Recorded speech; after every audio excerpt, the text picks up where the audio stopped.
Hello and welcome my dear soul family. कैसे हैं आप सब। आज की रीडिंग में हम देखेंगे कि आपके पार्टनर की करंट एनर्जी क्या है, उनका नेक्स्ट एक्शन क्या है। शुरू करते हैं आज की रीडिंग। सबसे पहले लेंगे एंजल्स का नाम।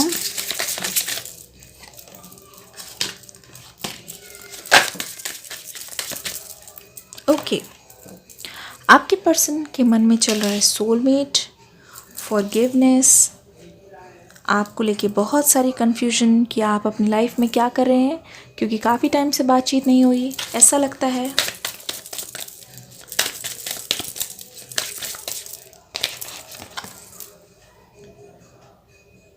ओके, बहुत सारा रिग्रेट, विक्टिम, सर्विस। ऐसा लगता है कि आपके पर्सन ने आपके साथ बहुत कुछ बुरा किया है, बहुत लोगों को धोखा दिया है, जिसकी वजह से ये खुद के धोखे के ही विक्टिम हो गए हैं। खुद के धोखों की पनिशमेंट अभी इस समय मिल रही है। आपसे प्यार बहुत करते हैं, आपको अपनी लाइफ में पाना चाहते हैं, अपने पर्सन के रूप में, अपने पार्टनर के रूप में पाना चाहते हैं, लेकिन इन्होंने काम ही ऐसे किए हैं जिसकी वजह से वो आपसे माफ़ी चाहते हैं। उनको पता है आप उनके सोलमेट हैं, उनको पता है कि जिस तरीके से आप उनको प्यार करते हैं उस तरीके से उनका कनेक्शन आज तक किसी से भी नहीं बना है, ना ही आगे की ओर बनेगा। वो बस चाहते हैं कि वो आपके पास आएँ, आपसे बात करें और आपको किसी तरीके से फिर से जीतने की कोशिश करना चाहते हैं। वी आर द वर्ल्ड का यहाँ पे कार्ड आ गया है, लेकिन उनको आपको लेके बहुत सारी कन्फ्यूजन है। उनको ऐसा लगता है कि पास आने के लिए मुझे बात तो करनी पड़ेगी, लेकिन जैसे कि मैंने पहले बोला कि उनके अंदर बहुत सारी कॉम्प्लिकेटेड चीज़ें चल रही हैं उनके दिमाग में। उनका दिमाग बहुत कुछ सोच रहा है इस वक्त। ऐसा लगता है बहुत ज़्यादा लेज़ीनेस है, ऐसा लगता है बहुत कुछ कन्फ्यूजन चल रही है उनके मन में। उनको ऐसा लगता है कि अगर आप उनसे मूव ऑन कर चुके हैं तो आगे की ओर जाने का क्या फ़ायदा। चीज़ों को बहुत ज़्यादा टालते हुए मुझे नज़र आ रहे हैं, लेकिन आपके पर्सन सोचते हैं कि अगर मैंने किसी का दिल दुखाया है तो उसको ठीक करने का भी एक तरीका होगा। इसलिए आपके पर्सन बहुत ज़्यादा सर्विस करने में लगे हुए हैं। हो सकता है ये किसी ऐसी सर्विस में हो जहाँ पे ये लोगों को ठीक करते हो। डॉक्टर, इंजीनियर, फार्मेसी, मेडिसिन की कोई दुकान हो सकती है, मेडिकल की कोई ब्रांच हो सकती है, कोई थेरेपी देते हो, फिजियोथेरेपी, कोई आयुर्वेदिक डॉक्टर, कोई भी चीज़ जो इंसान को हील करती है, कोई काउंसलिंग वो करते हों, तो इस टाइप की चीज़ें लोगों की मदद करते हो, उनको एडवाइस देते हो, सजेशन देते हो। यहाँ पे ये जो है इस पर्सन को बहुत ज़्यादा समय बिताना पड़ रहा है। वो ही सोच रहे हैं जिस तरीके से मैंने एक इंसान का बहुत कुछ बिगाड़ा, बहुत कुछ बर्बाद किया, और वो इंसान जो मुझसे बहुत प्यार करते थे, अगर मैं ऐसे ही किसी का घर संवार दूँ, घर बसा दूँ और किसी का कोई भला कर दूं, किसी की कोई हेल्प कर दूं, तो हो सकता है कि मेरे जो पाप है थोड़े बहुत कम हो जाए। जब भी कोई अच्छी चीज़ करते हैं, जब भी कोई चीज़ ये सोचते हैं, तब उनके मन में हमेशा आपका ख्याल रहता है, सोलमेट। इनफैक्ट मुझे ऐसा लगता है इस पर्सन को म्यूज़िक सुनना बहुत ज़्यादा पसंद है, मेडिटेट करना बहुत ज़्यादा पसंद है, या हो सकता है ये पर्सन बहुत ज़्यादा सोते हों, बहुत टाइम तक ही रेस्ट लेते हैं। तो जब भी ये सोते हैं ना, सोने से पहले और उठने के बाद जब आँख खुलती है और आँख बंद होती है, जो इंसान जिससे सबसे ज़्यादा प्यार करता होता है, सच्चा प्यार, तो वो उसके बारे में ज़रूर सोचता है। ये बात हमेशा याद रखिए। तो यही हाल आपके पर्सन का है। सोने से पहले ये एक बार आपको याद करके आपके बारे में सोचते ज़रूर है, अपने आप को आपके साथ बात करते हुए महसूस करते हैं, अपने आप को आपके साथ शादी करते हुए महसूस करते हैं, लेकिन एक तरीके से ये इंसान फंस गए हैं बहुत ज़्यादा रिग्रेट और कन्फ्यूजन में, क्योंकि कहीं ना कहीं इनको अपने खुद के किए की सज़ा मिली है। क्या सज़ा मिली है? ऐसा लगता है ये पर्सन जो है ना, पहले ठीक थे, लेकिन उन्होंने इनके जो खुद के कर्म हैं, इन्होंने इनको बर्बाद करके रख दिया। इन्होंने कुछ ऐसी चीज़ें कर दी है, ऐसी गलतियां कर दी है, हो सकता है लोगों के साथ धोखे किए हों, या फिर उनको बीच राह पे छोड़ दिया हो, जैसा कि लग रहा है इनके केस में। साइन तो यहाँ पे सारी चीज़ें अवेलेबल है, लेकिन जिन जिन को भी इन्होंने रुलाया है या जिन जिन के साथ बुरा किया है, वो सारे जने इनको आज भी याद करके बहुत ज़्यादा गुस्सा करते हैं। यहाँ पे है फॉरगिवनेस। ये पर्सन जो है, न जाने कितने लोगों से माफ़ी मांगना चाहते हैं, कितने लोगों को जो ये पीछे छोड़ के आ गए हैं, उनके सिर पे पैर रख के, उनके सीने पे पैर रख के, इस पर्सन ने सोचा तो ये था कि अब जो है पीछे मुड़ के कभी नहीं देखेंगे, लेकिन पीछे मुड़ने के लिए ये मजबूर है, क्योंकि एक तरीके से जब तक उनको माफ़ी नहीं मिलेगी, जब तक उनका पास्ट का कर्मा क्लियर नहीं होगा, ये इंसान आगे नहीं बढ़ पाएंगे। कुछ इस तरीके से ही ये इंसान आगे बढ़ नहीं पा रहे हैं, क्योंकि इनके लाइफ में हमेशा पता नहीं क्यों कॉम्प्लिकेशंस होती है। जब आप इनसे बात करते होंगे, आपने भी देखा होगा कि आज ये प्रॉब्लम हो गई, कल ये प्रॉब्लम हो गई, फिर परसों कुछ और मुसीबत में फंस गए, जिसकी वजह से आप दोनों की बात नहीं हो पा रही, आपको टाइम नहीं दे पा रहे।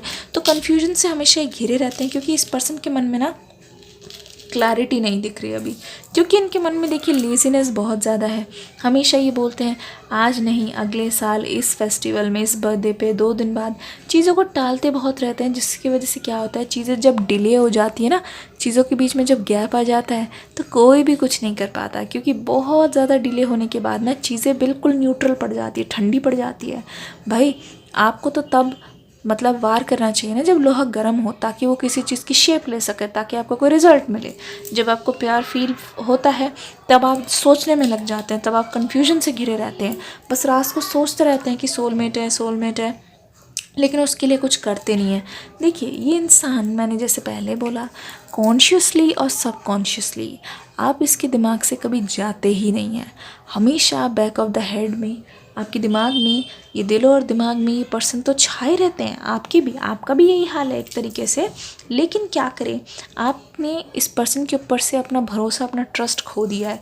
क्यों खो दिया है? क्योंकि इस पर्सन ने काम ही कुछ ऐसा कर दिया है। देखिए इस पर्सन पे आप आंख बंद करके ट्रस्ट करते थे, लेकिन यही वो पर्सन है जिन्होंने आपका भरोसा कुछ इस कदर तोड़ा कि आपका ना भरोसा बिल्कुल चूर चूर हो गया। इसलिए आपको प्यार पे अब भरोसा बहुत कम होने लगा है। आपको ऐसा लगता है क्या रियल में ये सारी चीज़ें एग्जिस्ट करती है? क्या रियल में प्यार जैसा कुछ होता है? मुझे तो नहीं लगता। इसीलिए कभी ना कभी आपको ना इन पे बहुत ज़्यादा गुस्सा भी आता है कि क्यों मैंने इन पे भरोसा किया, लोगों की बात पे भरोसा क्यों नहीं किया। लेकिन धीरे धीरे मैं देख रही हूँ अब उन सारी सीख को लेके आप आगे की ओर बढ़ने के लिए तैयार है। आपको ऐसा लगता है ठीक है कुछ नहीं होता, प्यार दुनिया में एग्जिस्ट करता है, ज़रूरी नहीं कि एक ने गलत कर दिया तो मतलब सारे ही ऐसे हैं। जो प्यार आपको मिलना चाहिए, जो प्यार आप डिज़र्व करते हैं, वो प्यार आपको ज़रूर मिलेगा। यहाँ पे creativity, we are the world. आपके पर्सन आपको अपनी पूरी दुनिया जहान मानते हैं, लेकिन दुनिया जहान मानते हैं तो आपको उसके लिए एक्शन भी तो लेना चाहिए, आपको उसके लिए काम भी तो करना चाहिए। खाली सोचने से थोड़ी होगा। सोचते रह जाएंगे तो फिर बस ज़िंदगी तो यूं ही निकल जाती है, कुछ पता ही नहीं चलता। ठीक है, मोनोलॉजी कार्ड से देख लेते हैं। ओके, आप दोनों के रिश्ते में अब क्या होने वाला है? Don't let the pride get in your way. Please किसी टाइप का कोई घमंड या फिर कोई ईगो अपने रास्ते में नहीं आने दीजिए। अपनी जर्नी पे फोकस कीजिए, अपने रास्तों को हमेशा क्लियर रखिए, अपने माइंड के लिए क्लैरिटी रखिए।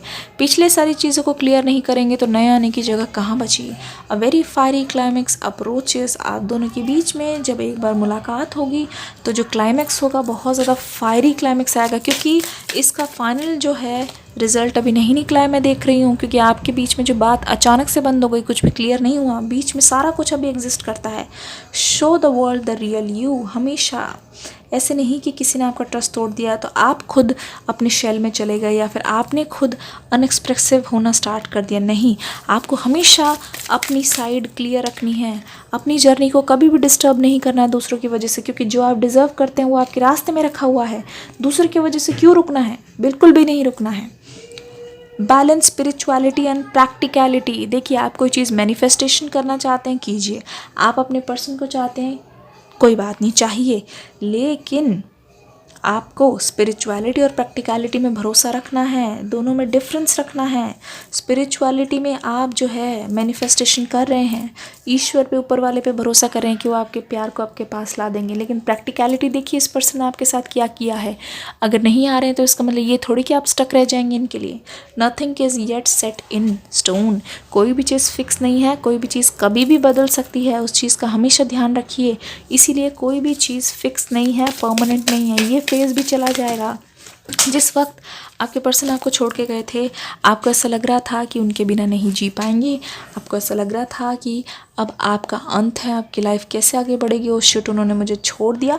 लेकिन देखिए वर्क थ्रू योर फियर जो आपने बखूबी किया है, आप उनके बिना अभी भी खड़े हुए हैं, स्ट्रॉन्ग खड़े हुए हैं। इतना सफ़र आपने खुद तय कर लिया है। एक बार खुद पर, अपने दिल पर हाथ रखिए, अभी रखिए। सारे के सारे व्यूअर्स, क्या सुनाई दे रहा है बताइए? ये जो धड़कनें चल रही है वो इसीलिए चल रही है क्योंकि उसका कुछ मकसद है। You are alive because of a reason. आपका एक मकसद है जिसके लिए आपको धरती पे भेजा गया है। आपके कुछ ड्रीम्स है जो आपने हमेशा देखे हैं, बचपन से देखेंगे, उसको अचीव करने की कोशिश कीजिए। जो चीज़ें आपको डराती है ना, देखिए इससे ज़्यादा बुरा क्या हो सकता है, ज़्यादा से ज़्यादा क्या होता, वही तो हुआ ना। अब तो आपके पास कुछ खोने के लिए भी नहीं बचना चाहिए, क्योंकि देखिए सबसे बड़ा डर था कि मुझे छोड़ ना दे। छोड़ दिया ना, बदल गए ना, दूर हो गए ना, अब इससे ज़्यादा बुरा क्या हो सकता है।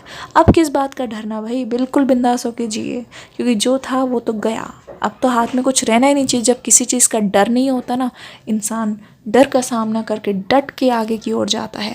कुछ इस टाइप की एनर्जी मुझे यहाँ पे आपकी नज़र आ रही है। ओवरऑल मैं बहुत खुश हूँ आपकी एनर्जी देख के। आई होप आपको ये रीडिंग पसंद आई होगी। एक बार फिर से आपके पर्सन की तरफ से अंदर के लव मैसेजेस देख लेते हैं। क्यों प्यार करते हैं आपके पर्सन आपसे? I love you because the world is a much better place with you in it. अच्छा, I love you because you are not afraid to open up to me about your feelings, both good and bad. आपकी expressive nature के बारे में बहुत तारीफ कर रहे हैं। I love you because you have never allowed any distance to get between us or separate us. आपने हमेशा उनको प्रायोरिटी दी, किसी भी डिस्टेंस को, किसी भी चीज़ को दोनों के बीच में नहीं आने दिया, लेकिन ये तो हर चीज़ आप दोनों के बीच में लेके आ गए। I love you because you value my opinion when we do not always see eye to eye on everything. जब उनके व्यूज़ आपसे अलग होते थे लेकिन आप उनकी रिस्पेक्ट करते थे, उनसे कभी लड़ाई नहीं करते थे, आप उनकी भी इज़्ज़त रखते थे और ख़ुद का भी ओपिनियन रखते थे। तो आपकी यही अदा पे वो फ़िदा हो रहे हैं। एक मैंने वीडियो डाली थी कि ऐसी कौन सी चीज़ है आपकी, ऐसी कौन सी अदाएं हैं जिस पे आपके पर्सन बिल्कुल फ़िदा हैं। तो आपकी उन्हीं क्वालिटीज़ के ऊपर एक वीडियो जो है आपको डिस्क्रिप्शन बॉक्स में लिंक में मिल जाएगी। जल्दी से जाके वो वीडियो को ज़रूर देख लीजिए। आपकी ऐसी कौन सी चीज़ है जिसको लेकर आपके पर्सन आप पे बिल्कुल पागल है, आप पे मरते हैं। वो वीडियो जाके ज़रूर देखिएगा, डिस्क्रिप्शन बॉक्स में लिंक मिल जाएगा। इस वीडियो को प्यार दे के जाइएगा। चैनल पर नए आए हैं तो लाइक, कमेंट और सब्सक्राइब करते वक्त ऑल पे क्लिक करना है। किस पे? ऑल पर क्लिक करना है। मिलती हूँ नेक्स्ट वीडियो में, तब तक के लिए God bless you and love you all.